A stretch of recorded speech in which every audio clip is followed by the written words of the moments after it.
where I lived. My mom was afraid, well, because they were breaking into my apartment, stealing my things.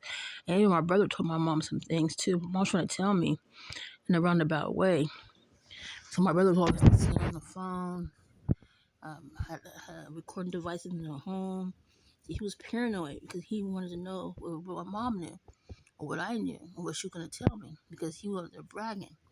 And I believe he's the one or whoever told my mom about, my indiscretions in my own home. My mom was like, "You need to change your name, Fatima." I'm like, "Change my name? Why?" She's like, "You need to change your name." I said, "Why?" I kind of suspected why, but I wanted to hear it from her. But she's like, she gave me a hint. She said, "You know my friend Mary?"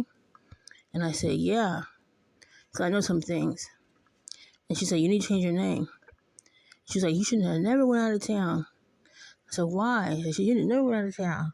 Because all my things that was in my home, my baby, my young son's picture, family picture of me, my oldest son and my daughter, were all my court documents, my photo albums were missing.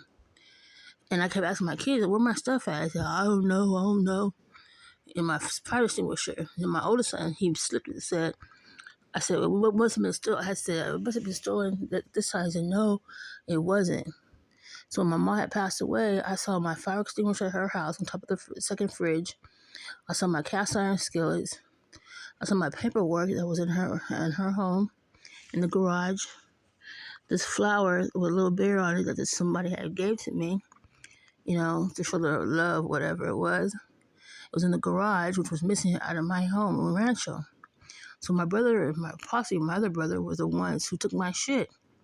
Because, actually my other brother, because they were so jealous. For what? Supposedly he has a degree, he had a record label, supposedly. But I kept saying, "Why did you get in the office?" This and that. He looked like he didn't know what to do. He's like, "What does that mean? What does that?" If I tell you the history of my brother, you would never believe it. You probably think I'm hating. Because he's trying to camouflage what his diagnosis is and was back in the 80s. It's not my place to say, but he's been rubbing me the wrong way, saying bullshit, get his friends on board to hate me, whatever. Because he knows what I know. I have... I don't want to say too much because they might come and try to steal that too. So to get me off the system and all that type of stuff, which I'm going to post, I'm doing my